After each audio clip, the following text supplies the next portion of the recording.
Welcome to the Conscious Dominance Podcast, where Andrew and Eric, two dominant men in dom-sub relationships, discuss how we approach our dominant roles from a conscious and loving place, and what we learn about ourselves through the deep intimacy that these power exchange dynamics make possible.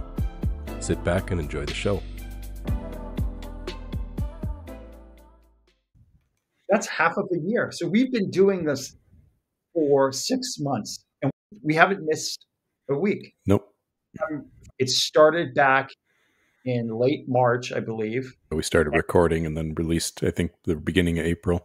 I think it was like the first week in April was our first release.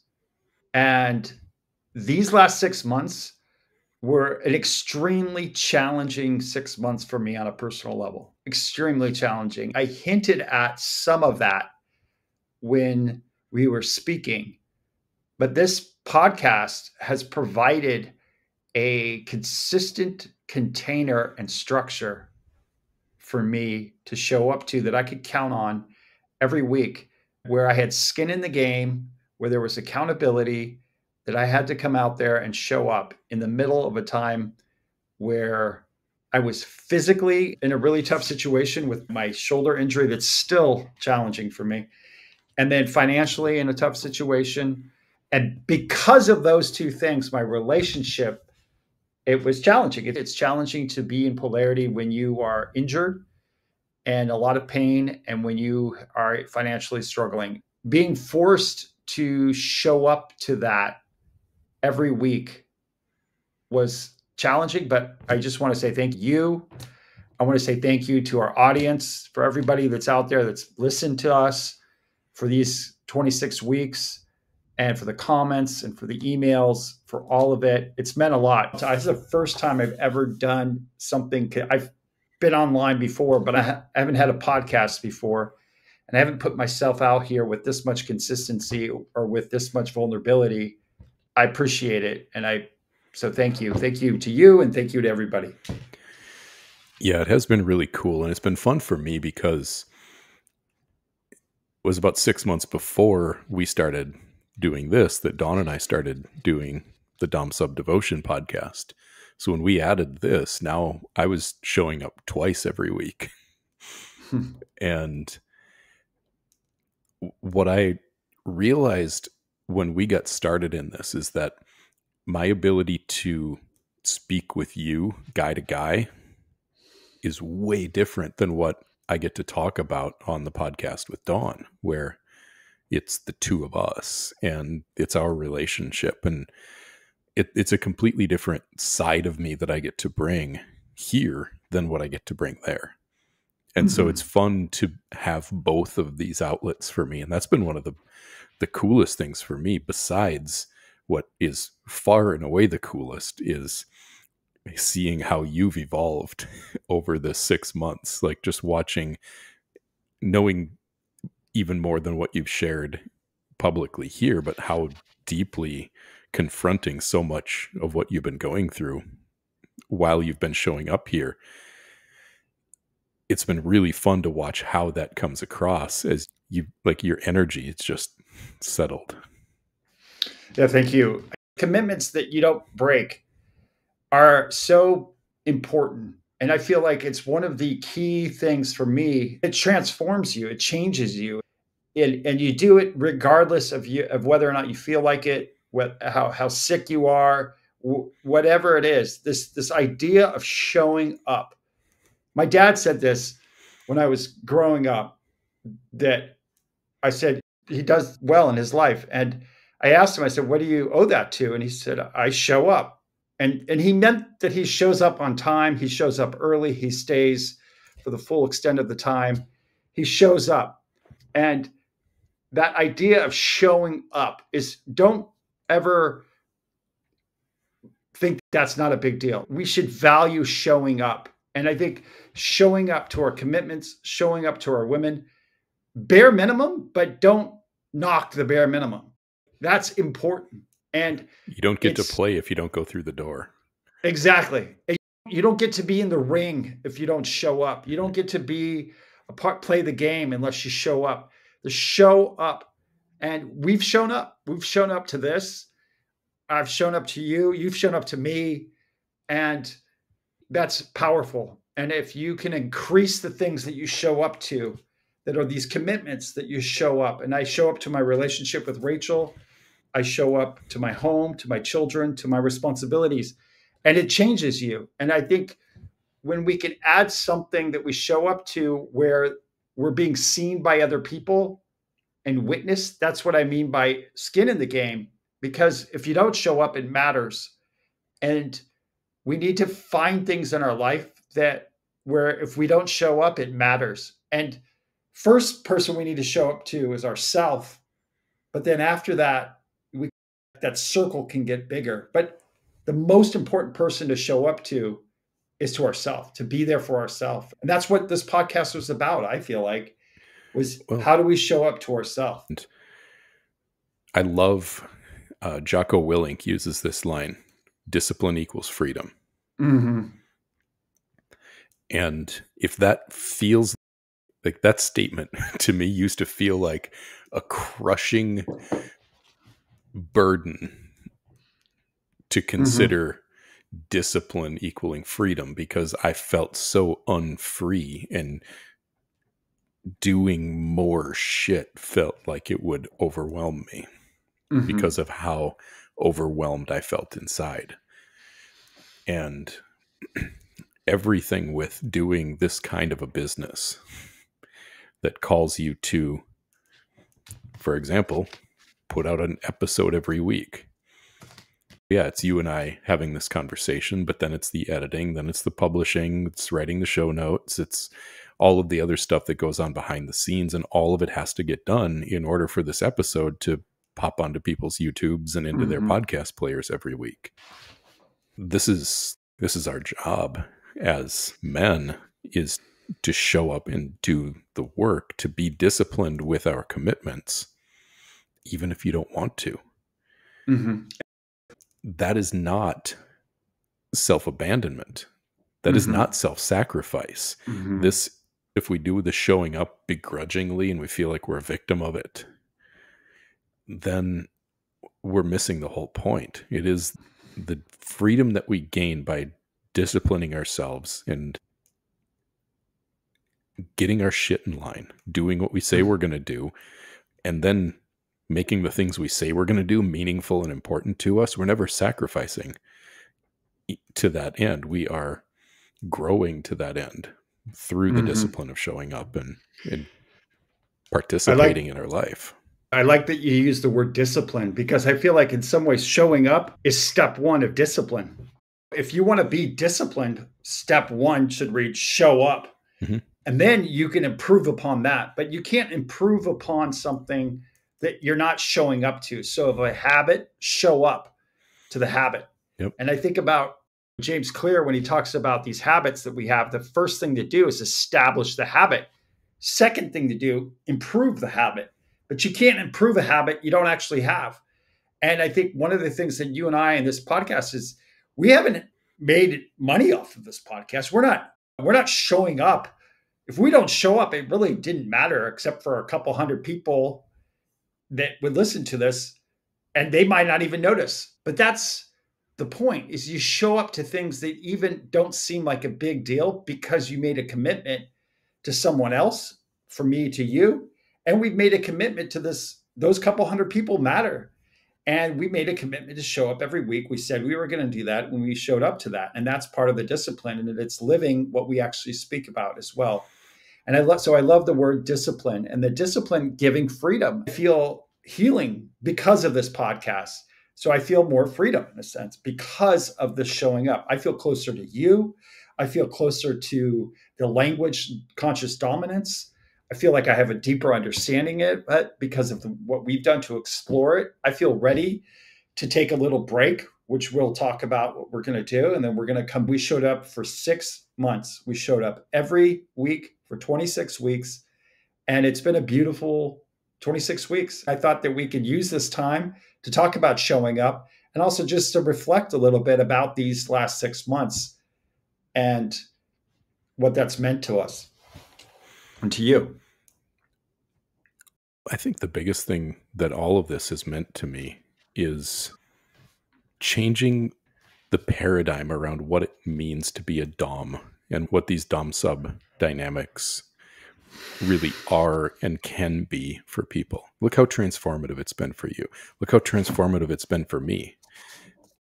By the time this episode comes out, it'll be pretty close to 6 years since I asked my wife to be my submissive, and how much of me is transformed, how much of who I thought I was has had to burn off and die and go away so I could grow and become more of who I am and more true to myself because of what this relationship and the intimacy of this relationship has really brought into my life.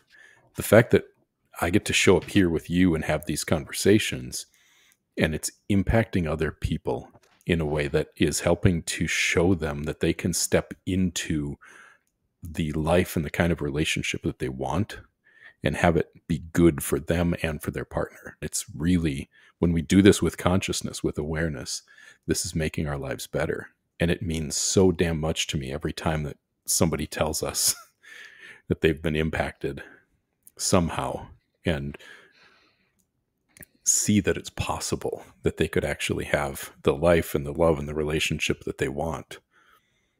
That's why I do it all. It's very powerful. I feel just even the word power, I think it's reclaiming the word power, reclaiming that as a vital part of what it is to be a man and to be in relationship with a woman, to stand in our power. And that standing in our power doesn't inherently mean that we are going to abuse someone with that power. And I think a lot of women and men out there in the world assume that if you're in some sort of DS relationship, or if you embrace the word dominance, that you are going to be abusive to the person that you are with. And that's a given out in the DS community. That's not the case, but that's a subsect of our society and our culture that people embrace, and they recognize these terms and they recognize this to be true. But outside of the community of BDSM and that languaging, in the mainstream culture, we have really taken the word power and dominance and the masculine energy and almost equated it with something that's negative, something that we have to diminish. Yeah, that's negative, and that is a problem. And I think both of us are here saying, no, we want to reclaim that word. We want to reclaim our nature. We want to reclaim what it is to be a man, what it is to stand in our power, to be in a relationship with a woman who respects us in that power, who respects our voice, who respects us standing up for who we are and what we're about, and that we can do it in a conscious way that also respects her voice and that respects her as a human being, and they're not mutually exclusive. And that because we both are in a relationship where we're actually doing that, we can talk about it, speak about it, and it's powerful. And it's a powerful construct to come back to every week to say, hey, how are we doing? And it was very difficult for me to do this. And that's the point. Yeah. The point is, it's not easy. And I think it was showing up to you every week, just being like, I see you, buddy. I know it's tough. It's enough. We don't need a whole lot. We just need one person out there that's, I see you working hard. That's it. They don't even need to say anything more than that. And I feel like we can be that for other people as well, and for other men, because you're not needing to go to your woman for that. And sometimes that is actually the wrong person to go to. We need to have other men, other places, even if they're just online and we don't know them, to go to and say, hey, I see you working hard. It's bringing truth back to them, because of like the meanings underneath all of this stuff has been so just fucked up. And being able to come back here and say, you know what the truth is? That somebody, for example, needs to be in control in a relationship. If no one's in charge, if no one's leading, things don't go well. Look at a business. If there was no one making decisions, everyone would show up for work, and how would they even know what to do? Bringing some truth back to the fact that things like power and control and dominance and submission don't have to be negatives, like you said. I think it's really telling that one of the most popular episodes that Dawn and I ever recorded was the one that we titled How I Control My Submissive.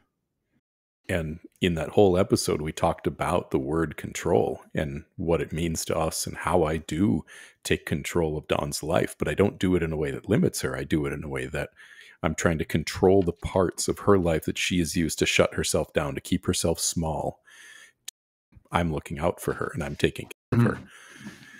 And so why did so many people go to that episode? It gets probably 5 times more popular than any other episode we've released in the last 6 months, because there's something about us that wants that.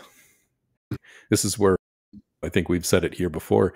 Kinks are pointing at a deeper truth.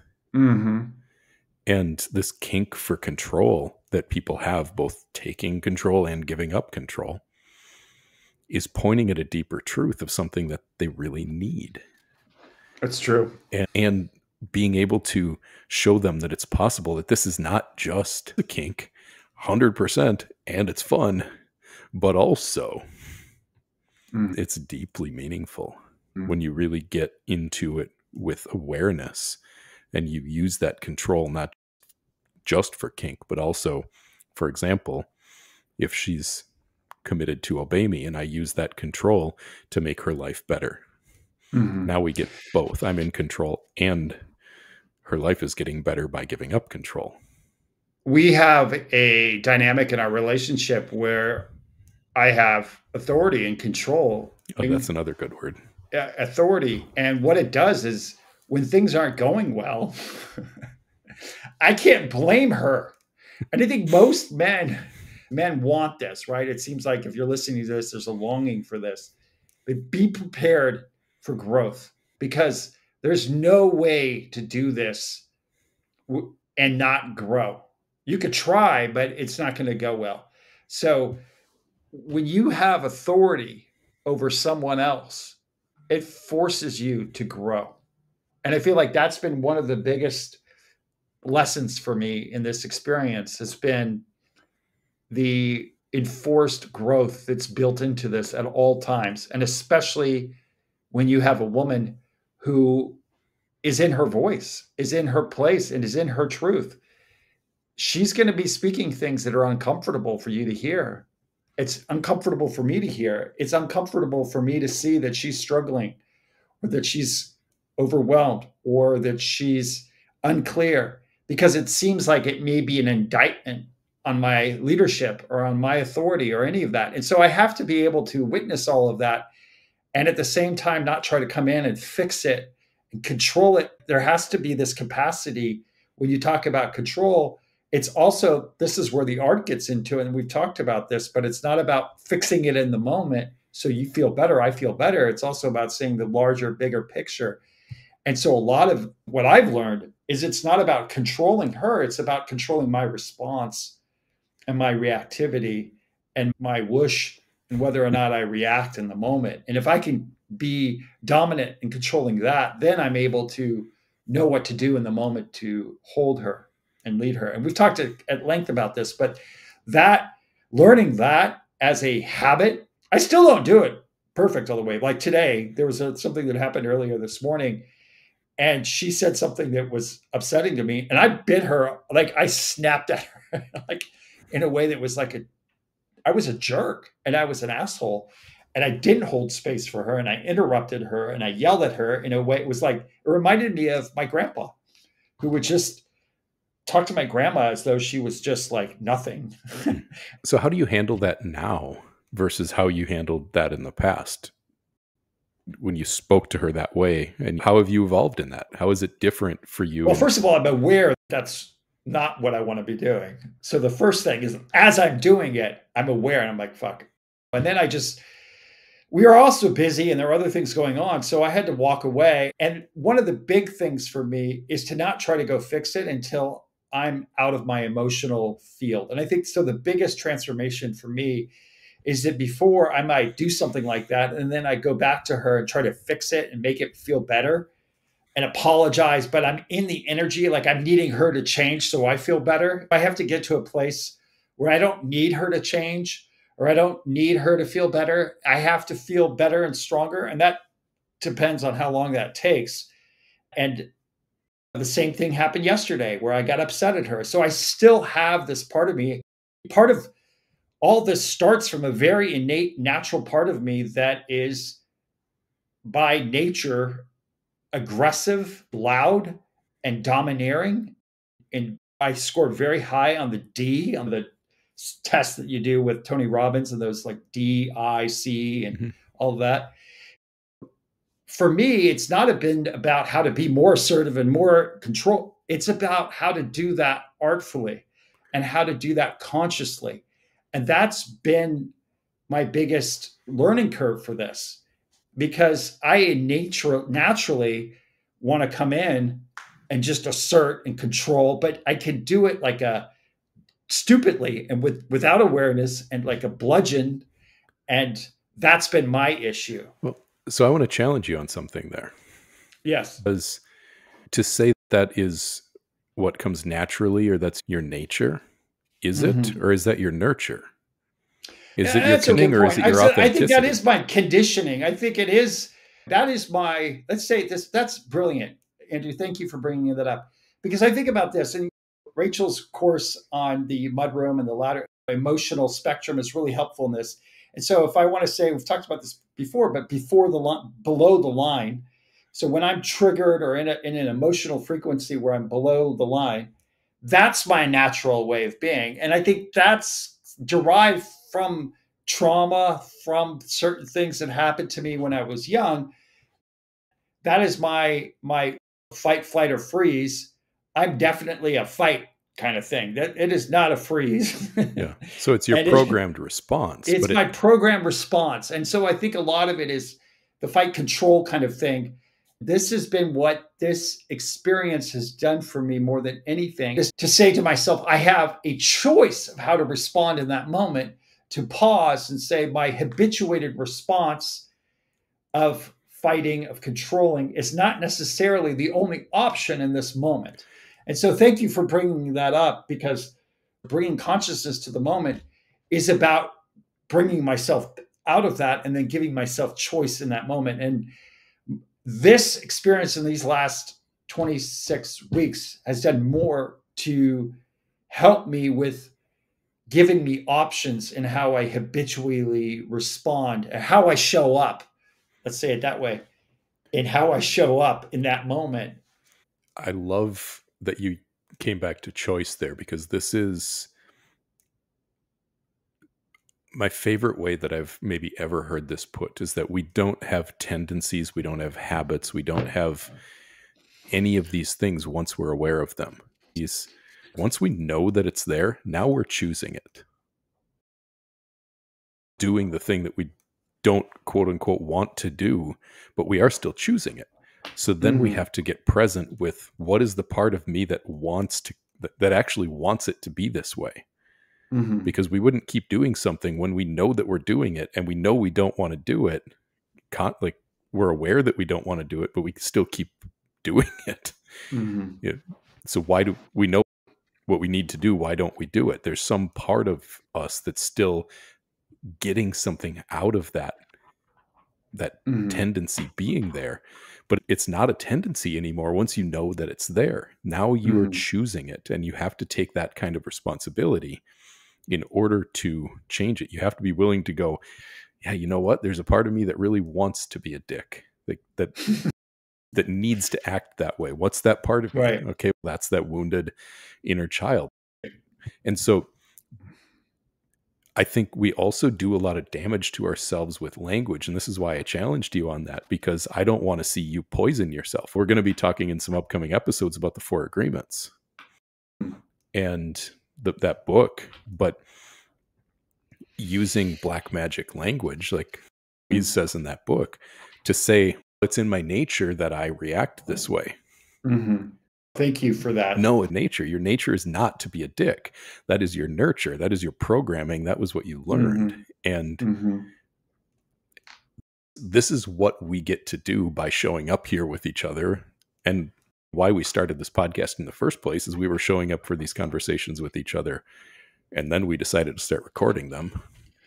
That's true. And I think part of it too, what can be healing and transformational about this is that part of me that I've thought of as a problem, this a dick or whatever, Rachel actually likes in a sexual context. So this dominating, this dick, this jerk, that energy she finds to be really hot. And how do you play upon that and bring consciousness to that and choose that and really own that and own that moment? And I think that's the gift of when we talk about these kinks. And I think these kinks really often are a way of healing our wounds and our traumas. What you were saying earlier about how this conscious dominance can be really hot and it's also really healing, and it's also a place for us to grow. But the commitment to it, the showing up to it, it has multiple things going on. And in real time, what we're talking about right now is what goes on in our heads when we're journaling, when we're reflecting, because we have a standard that we're trying to live to that says, hey, wait a second. Is that? And so there's this inquiry and this constant investigation into these words that we don't accept this word dominance or control or authority just as it is. We're investigating them and we're inquiry about them and we're being curious and that they have different flavors. It just really hit me that it comes back to something I remember saying to my EMDR therapist when I went through EMDR. When I realized how much of my kink side, my sexuality side, that I had really started to, at that point, even come into acceptance of and enjoy, and started to overcome shame. That's part of my continuing work in progress. But I had a big fear that if I did this work, that I was going to lose my interest in all of the fun that I had learned how to have, even though some of that fun had come out of or come from a coping mechanism to deal with the pain of the trauma that I endured in the past. And I was afraid of losing that. Like, I didn't want to lose that. I liked it. It was fun. And it's been interesting to watch how, as I've coached other men now, almost everyone at some point comes to I don't want to lose that fun part of me. And my therapist, God bless her, she was a 70-year-old woman who had a perm, and she looked like she was straight out of my grandma's house. I absolutely loved the woman. And it was so disarming to be able to talk about kink with someone who's your grandma's age. Because she was just like, yeah, you get to keep anything that you want to keep, bring forward anything that you want to bring forward. I remember her name was Jill. I'll never forget it. She's like, you want to spank your wife? Spank your wife. Yeah, no, it's true. On the other side of consciousness, it's still kinky and it's even more fun. It's even more kinky. It's even better. You actually enjoy it because you're not using it as a coping mechanism. Now you're doing it because you want to. You're choosing as you going back to that word of choice. It's not you're not addicted to it where you feel like, I feel like I've had places in the past where it's like, give me, I must have it. And now it's part of the hotness of it is you get to a point where you're the one saying no. You're the one who's saying, no, not right now. You're not needing it. And that's arousing to her because you're not the one that's always the one pushing it. And you create a place in an environment where she wants to partake and is just hungry. And that is the appropriate polarity. You create a space where I said earlier that for a man, discipline equals freedom. Well, if we understand that to have polarity, everything has to be equal but opposite. What is that then for our partner? It's not discipline that sets her free. It's obedience. And we have to be able to create a space where she can be safe enough to live a life where she lets go of some of the control and gets to live in the freedom of not being so damn responsible. All these things we talk about for men, it is the opposite for women. And whether it makes us comfortable or not, for example, if we really want her to be a feminine woman, she can't be a responsible woman. If we want her to be a feminine woman, she can't be a disciplined woman. If we want her to be a feminine woman, she can't be a controlled and emotionally regulated woman. You're saying some pretty radical things there, Andrew. You know what? It feels radical until you experience it. It feels radical to say it to my wife. Things like, I want you to be irresponsible. I want you to lose control. But every time that she lets go and allows me to hold her so she can just be free in whatever it is that she's experiencing in the moment, then things work. But yeah, it's definitely radical, but it requires for her to, for example, be irresponsible, to not be disciplined, and to let go of control. She needs me to be damn solid in myself. This only works if you have a relationship where she is disciplined in her devotion to you and in your authority. So when you say don't, you mean for her to not have her own discipline that's outside of your discipline is what you're essentially saying. Because you are asking her to be disciplined and obedient, but to you, not to an external authority, not to someone else other than you. And also not correct? not to her inner fear, Not to, right. to her sense of self-control. Like it's my job then to be present and attentive enough to set the limit or the edge so she can just go play. And then to be able to pull her back in. Play or fall apart and cry. Playing too. Sorry, guys. Yeah. Her falling apart and emotional chaos is going to get bigger right along with her joy is going to get bigger, and her sexuality is going to get bigger as she feels more free, but it's all the same. She just needs me to be able to hold her in and to be even bigger in my strength than she is in her chaos. So I'm always able to hold whatever she is. No, I agree. And I think part of what I started this whole entire podcast talking about was with these last 6 months is that there's been a lot of doubt that I've had. There's been a lot of pain that I've had. There's been a lot of struggle. And when I'm filled with doubt, pain, and struggle, and when it's obvious and it's clear to my woman, that's not going to put a container. That's going back to the containment episode. That's not a great container for her. You don't want to be on a ship where the captain is filled with doubt. You hear his narrating his struggle, and he's in constant pain every time he tries to do anything. You don't feel great about your leadership on that front. So how do you navigate a relationship and being in that authority when you're filled with all of those things? That's just been the question that I've lived with. And no man is devoid of that. And I think there's people like Richard Rohr who speaks about the second half of life.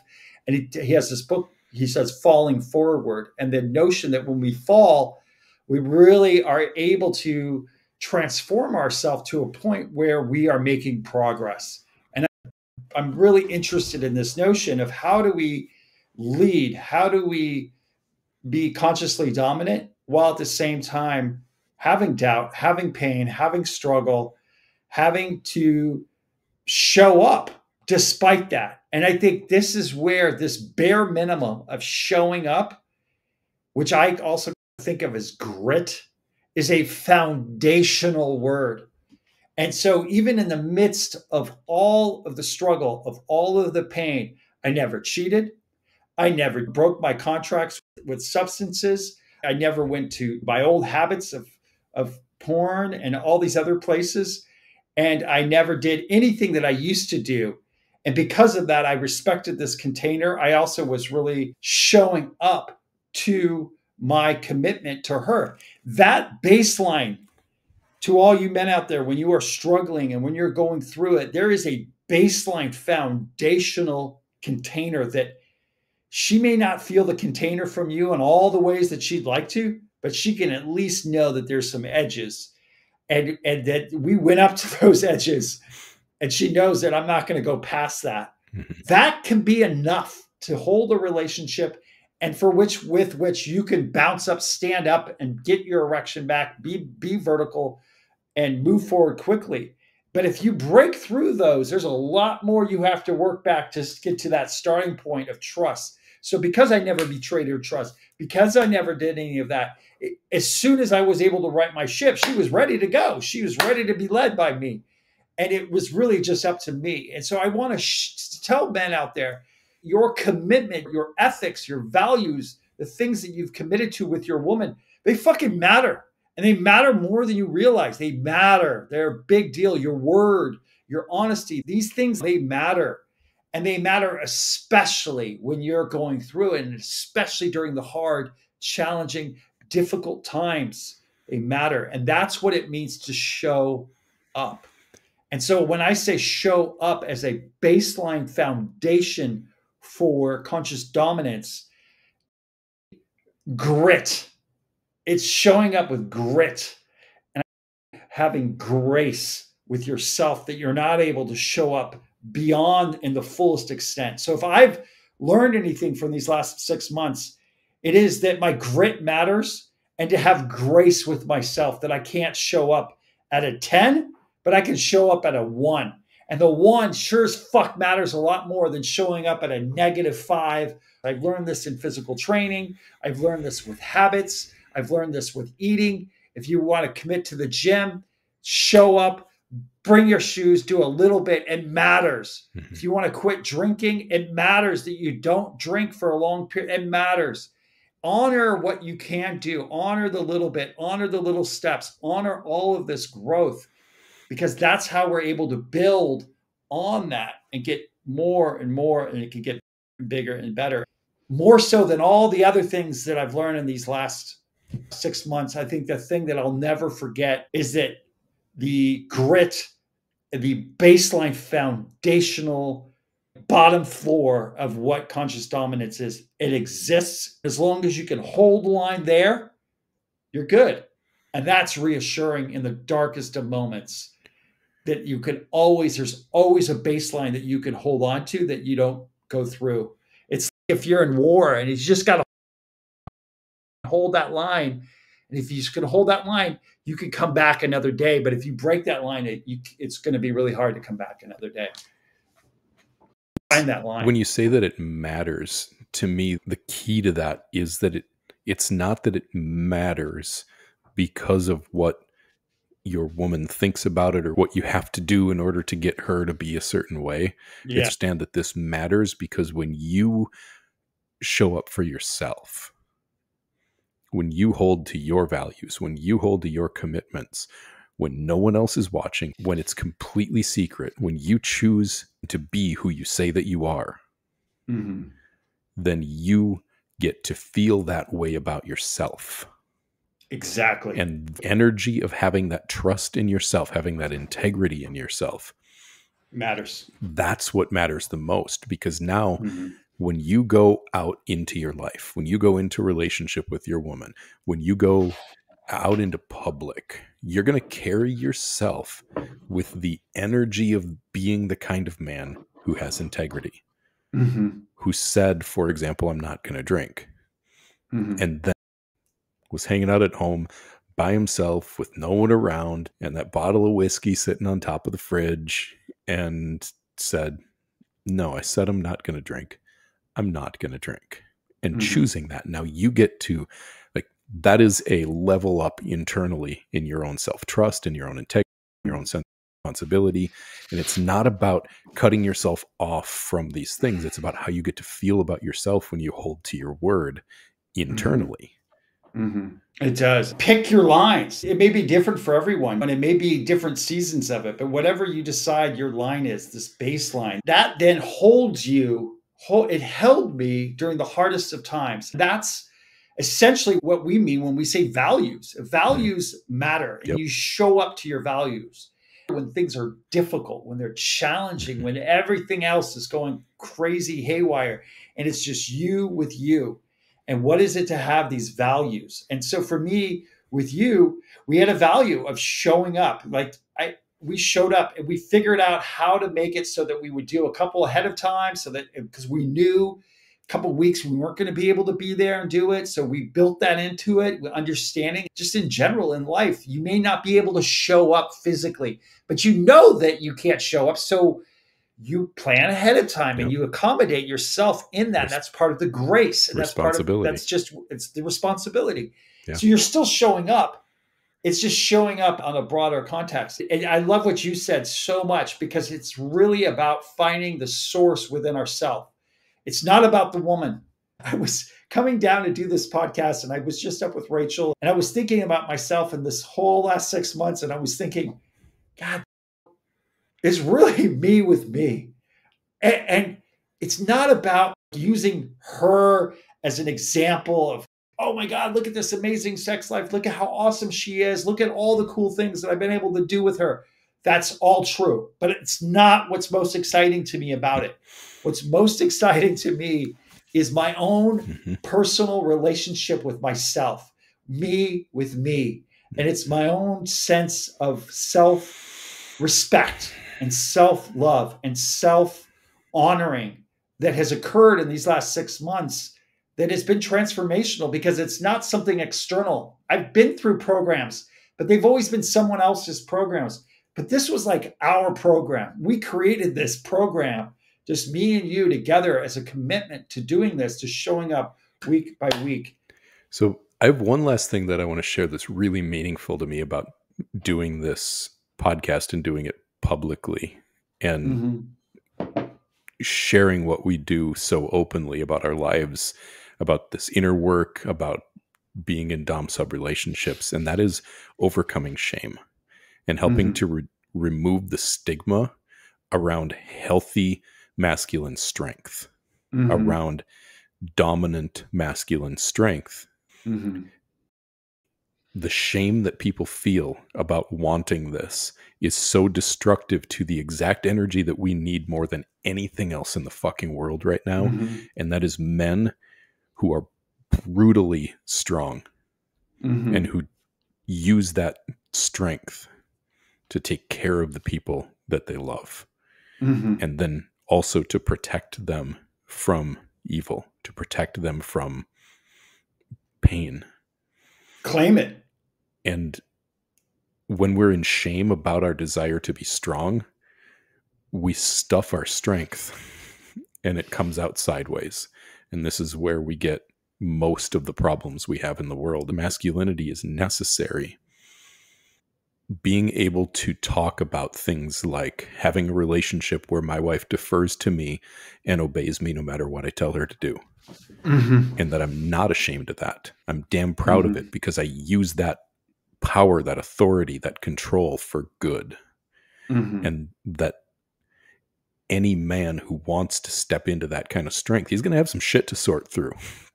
So to take control is one of the most meaningful things that we get to do, just by owning this side of ourselves and speaking so openly and freely about it. I'm proud and sharing openly about what it is that we live and why we do it and why it's a good thing. Thank you, Andrea. Thank you for your work with Infinite Devotion and for putting yourself out there in a way that we could find you and that we could be a part of this. And thank you to Rachel for calling me out and saying, you have so much in you that's so wonderful, but can be very unconscious in the way that you dominate. And so calling me forth and calling me forward, which brings me to what I spoke a little bit about at the beginning, which is that we are going to be taking about a month off of this program that we have done, this Conscious Dominance 26 episode last 6 months. And we are going to be having a new season of Conscious Dominance that will be coming out in November. It's going to be on a new platform, and it's going to be a new look. Same two guys, though, me and you. But we also we have a course that's coming. We also have a episode that's going to really get into the pillars of what conscious dominance is, more tactical and more resources. And yeah, we're going to continue right on going with this, and it's going to be it's going to be some really good stuff. I'm excited for some of what we've already gotten done for it and everything else that's going to come. Right. And in this break that we'll be taking here, I'll be relocating. This is the break that is going to be when Dawn and I set sail and become full-time RVers and full-time nomads. Mm-hmm. And that's a whole different level of having to have your shit in line. Yeah, that's going to be awesome. And I'll see you. You'll be in someplace warm next time we get on here. Record one of these on the beach. Also, I want to honor you for these last 26 episodes. It's been an awesome experience for me. And I look forward to coming back for our next season with you for Conscious Dominance. And just really deeply appreciate you, Andrew. Thank you. Thank you for doing this. Yeah. Always my pleasure, my friend. See you soon. All right.